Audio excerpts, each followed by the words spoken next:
العالمین والعاقبۃ للمتقین والصلاۃ والسلام علی رسولہ الکریم اما بعد فاعوذ باللہ من الشیطان الرجیم بسم اللہ الرحمن الرحیم پڑھی الصلاۃ والسلام علیک یا سیدی یا رسول اللہ الصلاۃ والسلام علیک یا سیدی یا رسول اللہ الصلاۃ والسلام علیک یا سیدی یا حبیب اللہ الصلاۃ والسلام علیک یا سیدی یا حبیب اللہ الصلاۃ والسلام علیک یا سیدی یا رحمۃ للعالمین الصلاۃ والسلام علیک یا سیدی یا رحمۃ للعالمین وعلی آلک واصحابک یا سیدی یا خاتم النبیین وعلی آلک واصحابک یا سیدی یا خاتم النبیین۔ عزیزان من، آج میں قرآن کریم فرقان حمید سورہ یوسف کی آیت نمبر 53، 54، 55، 56، 57 کا ترجمہ تفسیر بیان کروں گا۔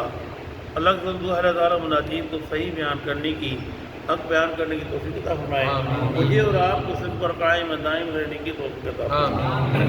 اللہ تعالیٰ قرآن کریم میں ارشاد فرماتا ہے وَمَا أُبْرِئُ نَفْسِي إِنَّ النَّفْسَ لَأَمَّارَةٌ بِالسُّوءِ إِلَّا مَا رَحِمَ رَبِّي إِنَّ رَبِّي غَفُورٌ رَحِيمٌ۔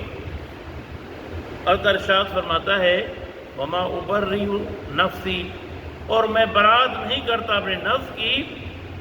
ہوا یہ کہ کہا نفس کے بارے میں بات چلی تو حضرت جبریل امین موجود تھے وہاں، تو جبریل امین نے ایسے کر کے یوسف علیہ السلام کو مارا، گچھو کا مارا۔ یوسف تجھے کس نے بچایا تھا؟ جب کہا نا زلیخا پہ سب کے سامنے فیصلہ ہوا کہ میں بچ گیا، میں بچ گیا اور یہ مجرم ہے، تو جبریل امین کہنے لگے اے یوسف بتا تجھے کہاں کا؟ کہنے لگے میں اپنے نفس سے میں برات نہیں کرتا اپنے نفس کی، پر ان النفس لامارہ، جو نفس امارہ بس سے برائی کا حکم دیتا ہے۔ کہا کہ نفس نے مجھے برائی کی طرف راغب کر دیا تھا، پر الا ما رحم ربی، میرے رب نے مجھ پر رحم فرمایا۔ پر اس جب کا ایک دم رب کو لا بیچ میں، اپنی تیرا کمال نہیں ہے، اللہ کا کمال ہے۔ الا ما رحم ربی ان ربی غفور رحیم، بے شک میرا رب غفور رحیم ہے۔ ایک دم عاجزی کا دامن پکڑ۔ کہا کہ اب تو تیار ہو گئے تھے، سارا کام ریڈی تھا، ایک دم یعقوب علیہ السلام کی تصویر دکھائی گئی، یعقوب علیہ السلام آگے اللہ نے فرشتوں کو بھیج دیا، فوراً آپ اٹھے۔ کہ یہ سب بھول گئے؟ نہیں، مجھے من نفس رب ایک دم رب کی طرف راضی ہو۔ وقال ملک اتونی، اور کہا بادشاہ نے لے آؤ میرے پاس، بہی استخلصہ لنفسی، میں چن لوں گا اسے اپنی ذات کے لیے۔ فلما کلمہ، پھر جب اس نے آپ سے گفتگو کی، قال انک اليوم لدینا مکین امین، اس نے کہا بے شک آپ آج سے ہمارے بڑے محترم اور قابل اعتماد ہیں۔ اب جب یہ فیصلہ ہو گیا کہ یوسف علیہ السلام بری ہیں، وہ گناہ گار نہیں ہیں، مجرم نہیں ہیں، تو بادشاہ نے کہا جاؤ سب، پورے درباریوں کو، وزیروں کو، مشیروں کو بھیجا، کہا شاہی لباس لے کے جاؤ اور جیل سے شاہی لباس پہنا کے لاؤ۔ رب ہے نا، کس طرح گئے تھے اور اب کس طرح آ رہے ہیں، شایانہ انداز میں کہا لے کے آؤ، استقبال کرتے ہوئے لے کے آؤ۔ اور سارے درباری گئے، سب نے استقبال کیا اور آپ کو بڑے اس طرح پروٹوکول سے لے کے آئے۔ قال اجعلنی، آپ نے فرمایا اللہ خزائن الارض، مجھے آپ اپنے خزانوں کی چابیاں دے دو زمین کی۔ انی حفیظ علیم، بے شک میں اس کی حفاظت کرنے والا ہوں۔ وکذالک، اور اس طرح مکننا لیوسف فی الارض، یوسف نے زمین پر اپنے قدم جمائے رکھے۔ یتبوأ منہا حیث یشاء، اور رب نے فرمایا اب تو جہاں چاہے رہ۔ یوسف علیہ السلام جب آئے، آپ نے آ کر عربی میں سلام کیا، اس کی سمجھ میں نہیں آئی۔ پھر آپ نے عبرانی میں سلام کیا، وہ بھی سمجھ میں نہیں آئی۔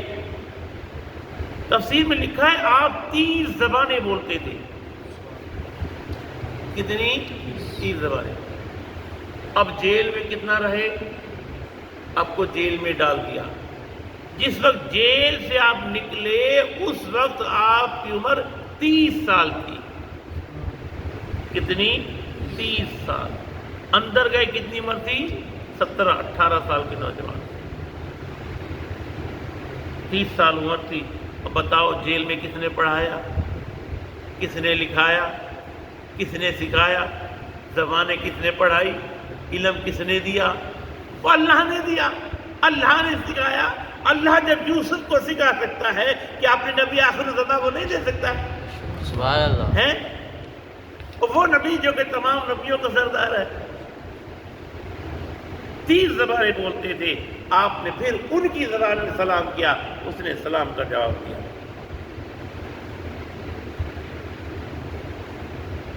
منہا حیث یشاء نصیب من رحمتنا من نشاء، اور ہم سرفراز کرتے ہیں اپنی رحمت سے جسے چاہیں. ولا نضيع اجر المحسنین، کہ ہم محسنوں کا اجر کو برباد نہیں کرتے. ولا اجر الاخرہ، یقینا آخرت کا اجر خیر بہتر ہے. للذین آمنوا وکانوا یتقون، ایمان لے آئے جو تقوی اختیار کی، جو تقوی اختیار کرے اس کا اجر بہت بہتر. اچھا اب جو ہے وہی عزیز مصر. آپ نے عزیز مصر کو دیکھا تو آپ نے دل میں بات آئی، یا اللہ مجھے اس کے شر سے بچانا. کیا خبر اس کے دل میں پھر بھی کوئی بات ہو. اب عزیز مصر وزیر تھا، وہ کیا کرتا؟ آپ کے ساتھ آپ کو بٹھا بٹھا کھانا کھاتا، کھانا کھلاتا، کھانا کھاتا، دوسرے غلاموں کو اٹھا دیتا. کہیں تو اتنی نفرت تھی کہ جیل میں ڈال دیا. اب وہ کوشش کرے کھانا آپ کے ساتھ کھاتا. عزیز مصر کھانا کھاتا ہے، کھانا کھاتا ہے تو زلیخا نے کہا تم ادھر کھانا کیوں کھاتے، تم ادھر کھانا کیوں کھاتے ہو؟ بات تو تھی نا دل میں، تم ادھر کھانا کیوں کھاتے ہو؟ تو عزیز مصر کہنے لگا کہ تم اٹھ جاؤ، تم اٹھ جاؤ. تو آپ نے فرمایا اے عزیز مجھے پہچان میں کون ہوں؟ کہا کہ میں ابن یعقوب ہوں. یعقوب ابن اسحاق ہے، اسحاق ابن ابراہیم ہے. میں نبی ہوں، میرا باپ بھی نبی، میرا دادا بھی نبی، میرا پردادا بھی نبی ہے. میں نبی ہوں. اچھا اب کیا ہوا؟ بادشاہ، ایک تفسیر میں بادشاہ ایمان لے آیا. بادشاہ ایمان لے آیا. ایمان لانے کے بعد عزیز مصر جو تھا اس کا انتقال ہو گیا. جب انتقال ہو گیا بادشاہ ریان نے کیا کیا؟ اس کا نکاح یوسف سے کروا دیا. بولا آپ سے نکاح کر دیتے ہیں اس کا. جب نکاح کر دیا تو خلوت میں زلیخا سے جب بات ہوئی تو زلیخا وہ عمر نہیں، اب عمر زیادہ ہو چکی تھی. تو زلیخا عرض کرنے لگی اے یوسف واللہ میں قسم کھا کے کہتی ہوں، آج میں بتانے لگی ہوں تجھے. بات یہ تھی عزیز مصر جو تھا نامرد تھا، وہ مرد تھا ہی نہیں، اس نے مجھے ہاتھ لگایا ہی نہیں، وہ مجھے ٹچ ہی نہیں کر سکا. میں تیری امانت ہوں. نبی کا حرم تھا، نبی کا حرم تھا وہ. اور اسی طرح آپ تفسیر پڑھیں گے تو پیچھے گزر چکا ہے بی بی آسیہ، فرعون کی بیوی. فرعون نامرد تھا، فرعون نامرد تھا. اچھا پھر جو ہے نکاح ہو گیا. نکاح ہونے کے بعد زلیخا کے بدن سے 2 لڑکے پیدا ہوئے. زلیخا کے بدن سے 2 لڑکے پیدا ہوئے. اللہ تعالیٰ کرنے کی توفیق عطا فرمائے.